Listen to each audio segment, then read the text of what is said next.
Before we get started with the notes, like if you go to the end of chapter P,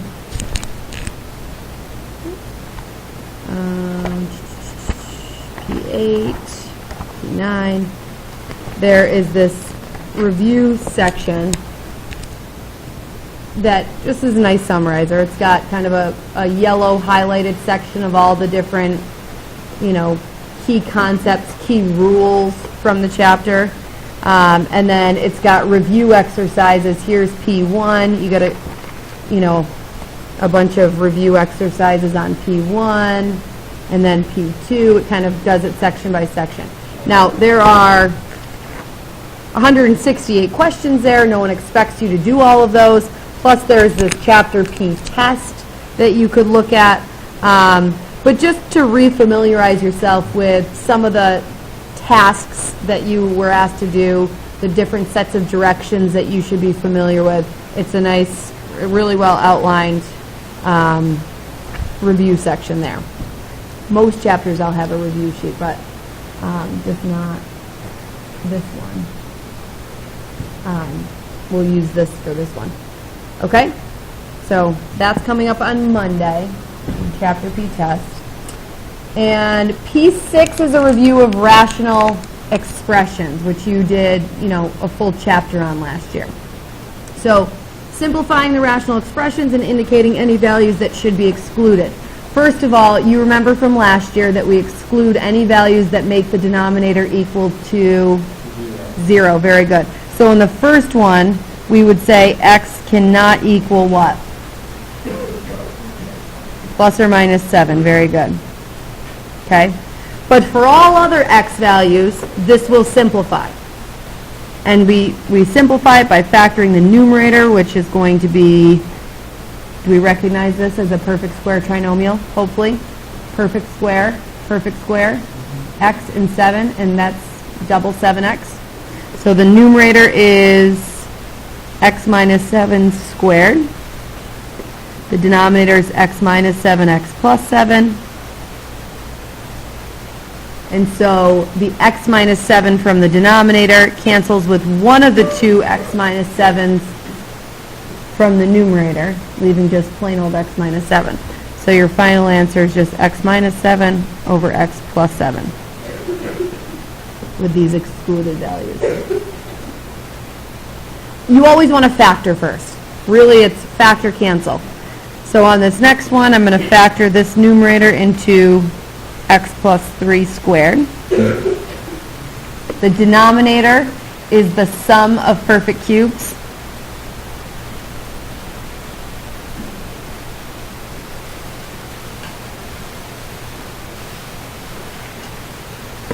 Times 1 over x plus 3. Now, once this is factored, it's a good time to evaluate what are the excluded values.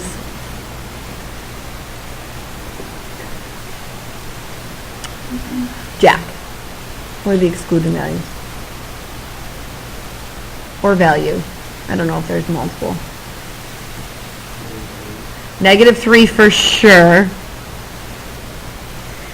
And usually a trinomial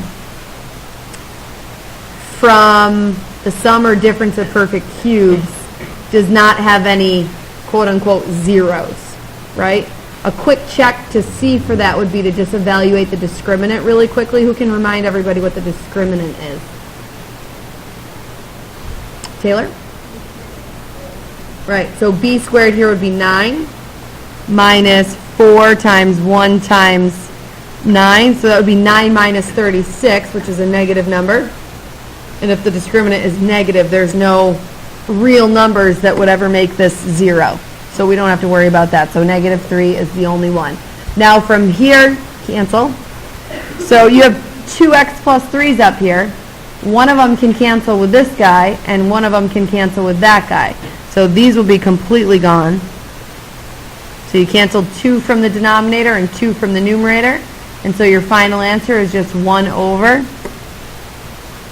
your trinomial.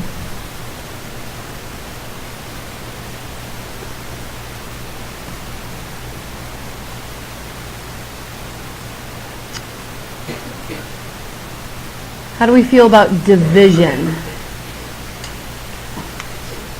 Who can, let's see, Josh, what do you think to do with division?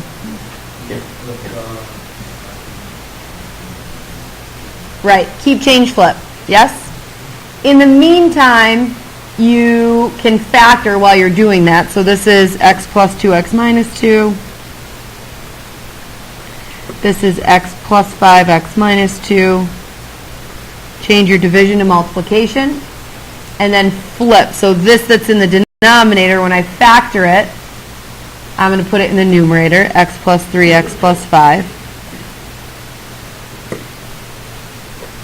And when this goes to your denominator, x plus 3, x plus 2. Now, when it comes to doing excluded values, okay,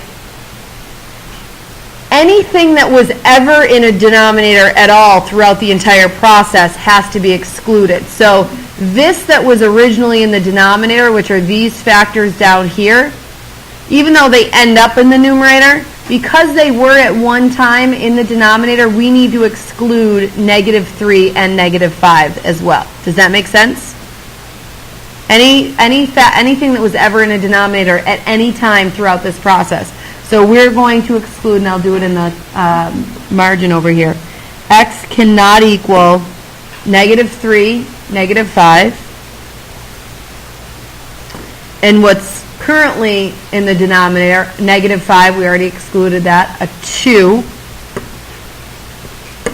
A -3, we already excluded that. And a -2. So these are the 4 excluded values. For every other value of x, this will all simplify. Your x minus 2's cancel. You have an x plus 5 in this denominator and an x plus 5 over here that cancels. You have an x plus 2 and an x plus 2, an x plus 3 and an x plus 3. So this equals what? 1.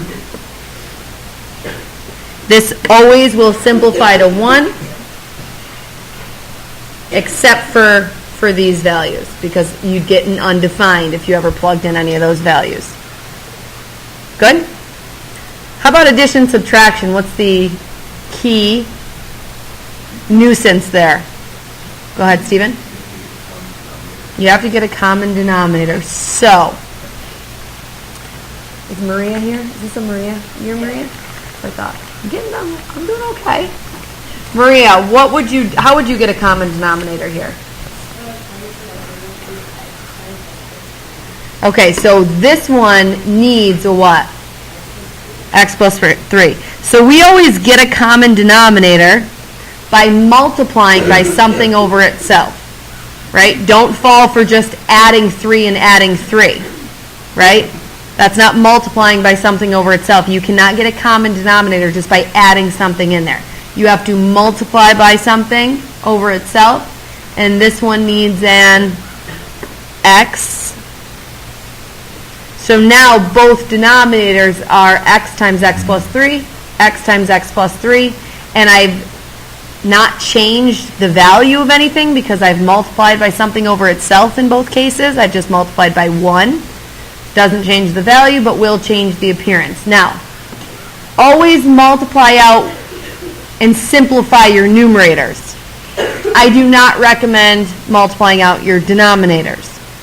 And I'll talk more about that in a second. So for the moment, this is 4x plus 12. And this is minus 3x. All over your common denominator of x times x plus 3. And then when I combine like terms, 4x minus 3x.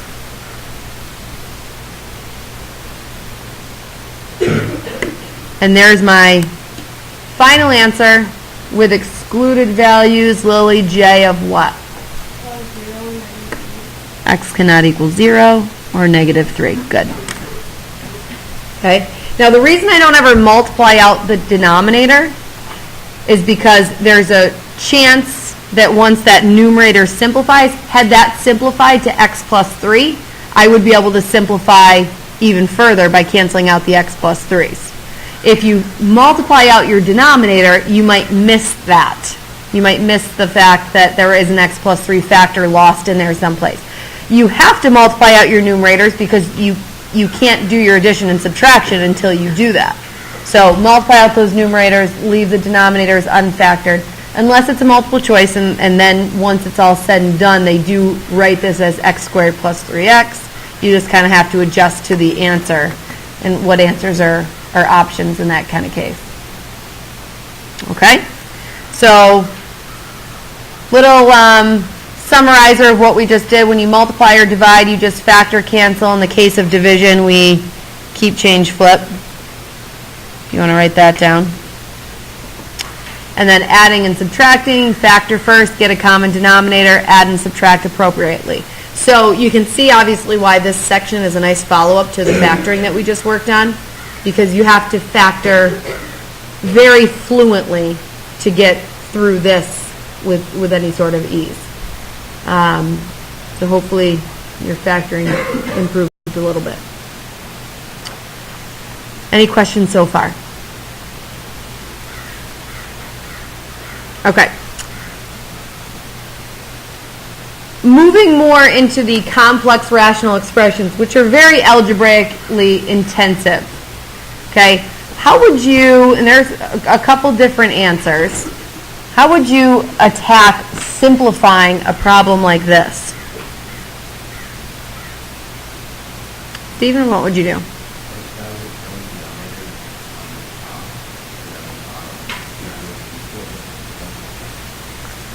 Okay, so you would get a common denominator up here so that you can do the addition. Get a common denominator down here so that you can do the addition. And we'll talk about the follow-up step because that's a battle in and of itself. So let's do that. So this 1 is technically over 1. We'll give it an x minus 2 over x minus 2. So the numerator becomes x plus x minus 2 over x minus 2, which is going to be 2x minus 2 over x minus 2. That's the numerator of, well, that's the numerator of the entire problem. Does that make sense so far? He's going to do the same thing in the denominator, put this over 1. And he's going to give this an x squared minus 4, so that we have a denominator of x squared minus 4 and a denominator of x squared minus 4. So when he does the addition within the numerators, 3 plus 1 times x squared minus 4 over x squared minus 4 will give us a fraction within the denominator of x squared minus 1 over x squared minus 4. So now he just has fraction over a fraction without having the addition within the numerator. And here's where you said you would keep, change, flip, right? Yeah. Right. So now it's just turned into one of these division problems, really. Written differently, presented differently, but it's a fraction divided by a fraction. So he's going to keep, change, flip. While we do that, let's factor. So we'll keep this, but I'm going to factor out a 2 in the numerator. We'll change this division here to multiplication. And then we're going to flip this, and in doing so, we are going to factor. So x plus 2, x minus 2 over x plus 1, x minus 1.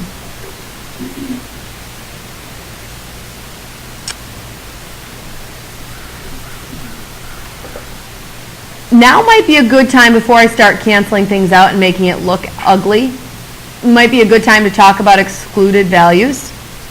Okay? X cannot equal. Liam, name as many as you can. Positive or negative 2 and positive or negative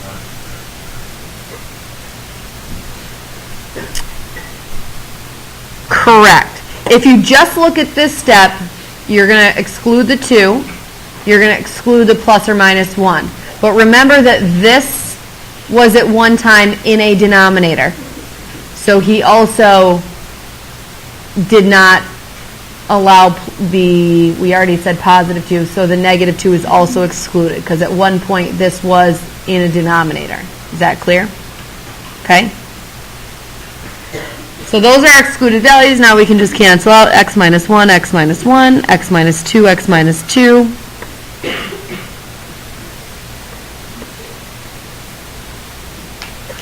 And that can be your final answer.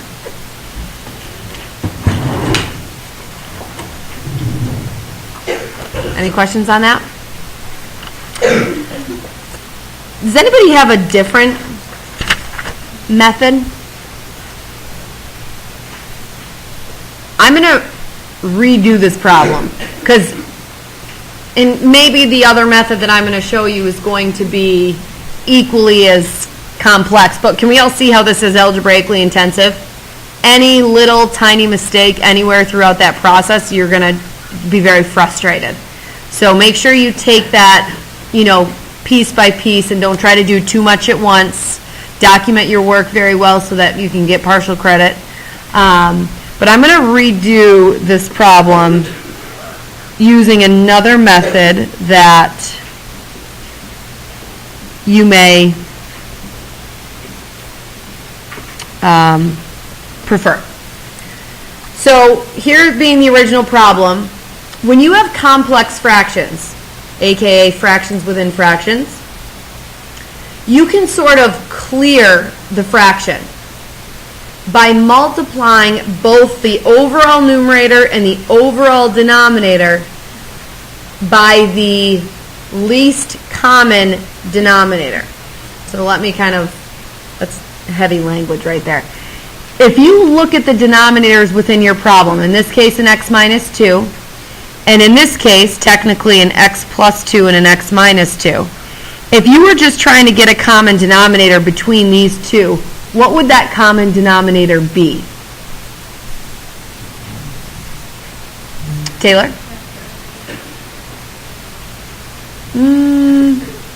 If one denominator has x plus 2 and x minus 2, and the other denominator has just x minus 2, this one, in order to become a common denominator, this one would need an x plus 2. Right, so the least common denominator would be x plus 2, x minus 2. So if you multiply the overall numerator and the overall denominator by that least common denominator, this is a method that I would refer to as clearing the fractions. Okay, so I'm going to take this, and I have a binomial in the numerator, so I'll be distributing it to that. So what's going to happen when I multiply this by this? What cancels? The x minus 2 will cancel. So that first term is just going to be the x times x plus 2. And then when I distribute this to the 1, it just remains x plus 2 times x minus 2. So there's my new numerator. See how that fraction has been cleared? I no longer have a fraction within my numerator. In the denominator, same thing. This is a binomial, so I'm going to distribute this to the fraction. Now what happens when I distribute this to the fraction is your x plus 2, x minus 2 both cancel, so that's just 3. And then when I distribute this to the 1, again it's just x plus 2, x minus 2. Do we follow? And I've cleared the complexity of the fraction. So now when I distribute in my numerator, x squared plus 2x, this is going to be plus x squared. I'm multiplying conjugates, so the minus 2x plus 2x cancels, minus 4, all over. This is a 3, and then again plus conjugates x squared minus 4. Combine like terms, I get 2x squared plus 2x minus 4 over x squared minus 1. My denominator factors into x plus 1, x minus 1, just in case there's more factoring, canceling that can be done. My numerator, I can factor out a 2. I'm going to do that over here. So it's x squared plus x minus 2. And then this part factors into x plus 2, x minus 1. So we get 2, x plus 2, and x minus 1. And then my x minus 1's cancel, and there's my final answer. Is that the same thing I got in the other round? Yeah.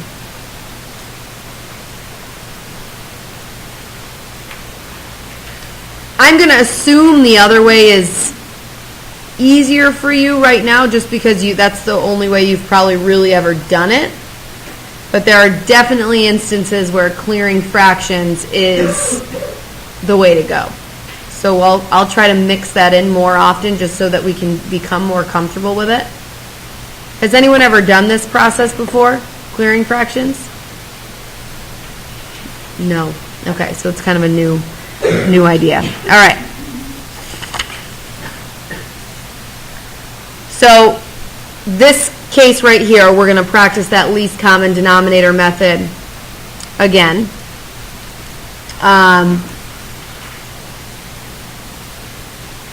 You have again, look at all the denominators within the fraction, right? The denominators of the complex portion. So right now that's an x plus h and an x.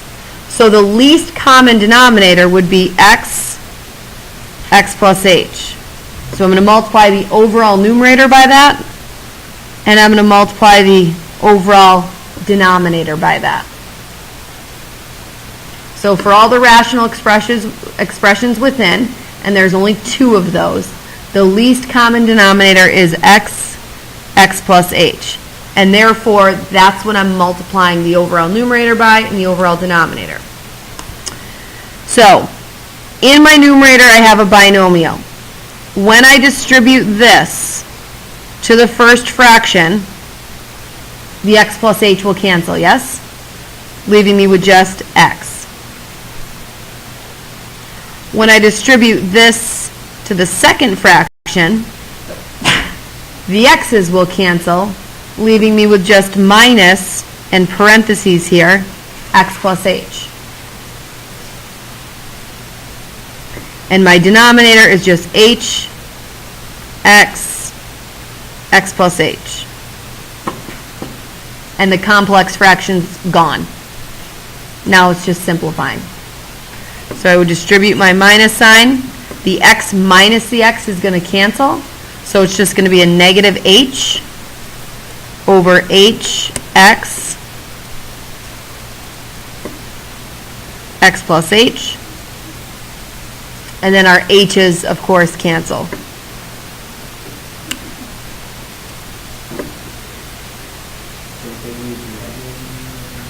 Yep, the negative sign's still there. Negative 1 over x plus h.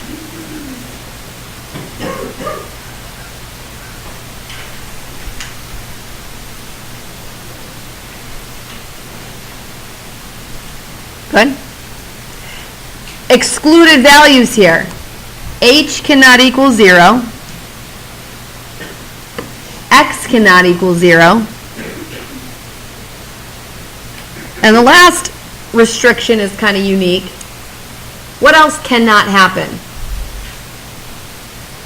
X cannot equal negative h. Very good. X cannot equal negative h. Where does he get that from? Well, we know that this denominator, x plus h, cannot equal 0. So if you subtract h from both sides, x cannot equal negative h. And vice versa. But that'll cover it. Yeah, h cannot equal negative x, but that's just a different rearrangement of that restriction. So we don't need that. Yeah, Liam. So if we wrote the h cannot equal negative x, would that That's fine. No, that's fine. It's just a different reordering of it. Okay? Containing radicals. Okay?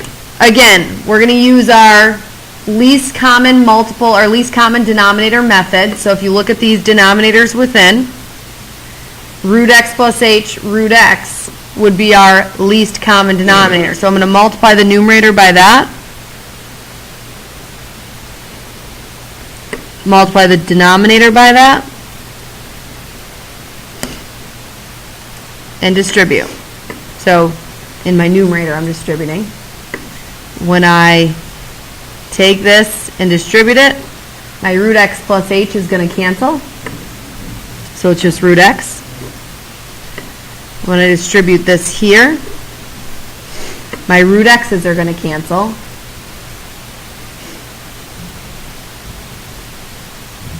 And in my denominator, I've just got h root x and root x plus h. And we're going to leave this as our final answer. You're going to start to see more in pre-calc that the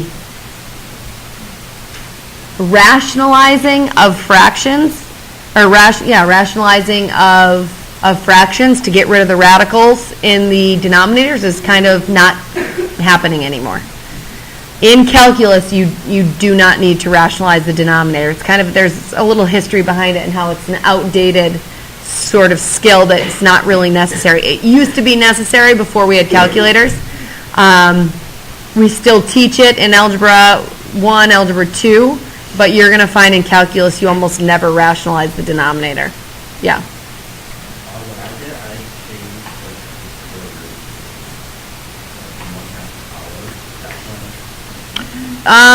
the You're going to kind of adjust to the answer that's in the back of the book and put it in the...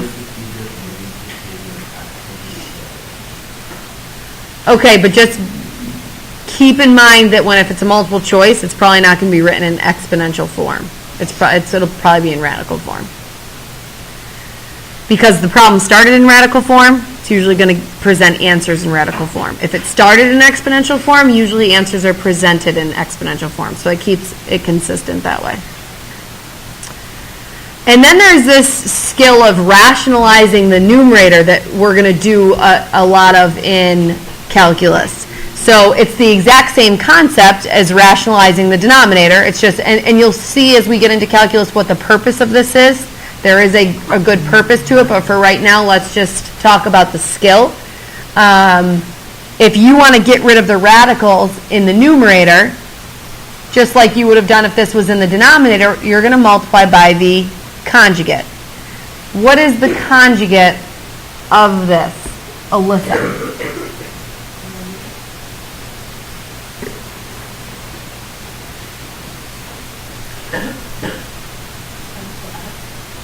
The conjugate of this whole binomial. Like if I asked you what's the conjugate of a minus b, what would you tell me? A plus b. So what's the conjugate of this binomial? Very good. Radical x plus 7 plus radical x. So you're going to multiply by the conjugate over itself. And you're going to distribute in the numerator. So to make that rationalizing of the numerator actually occur. So root x plus 7 times root x plus 7 is what? X plus 7. The outer and the inner are going to cancel because they're conjugates. And then what's negative radical x times positive radical x? Negative x. Good. And in our denominator, we do not need to multiply this out. We only multiply out the piece that we were actually rationalizing. And then your numerator simplifies to just 7 over 7. And here's a perfect example of why we did not multiply out the denominator.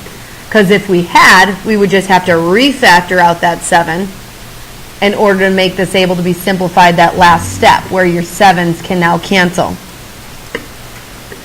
So we get 1 over root x plus 7 plus root x.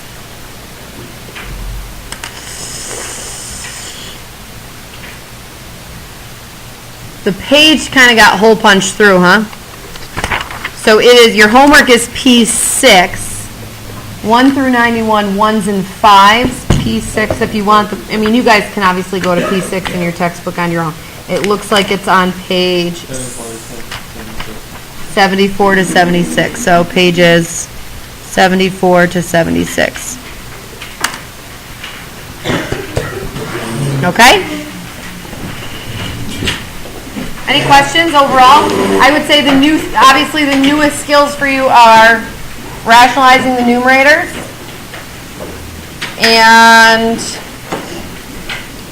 clearing fractions. I can't really force you to use that clearing fractions method, but you might want to practice it and kind of wrap your head around it, because when I do some fraction stuff in class, I'm just going to do what's most efficient, and it is a lot of times more efficient than the whole keep, change, flip, common denominator thing. So I don't want you to get lost in moments like that, where I'm going through it quickly. And you can see how the algebraic intensity is going up and up, yes? Such as PreCalc.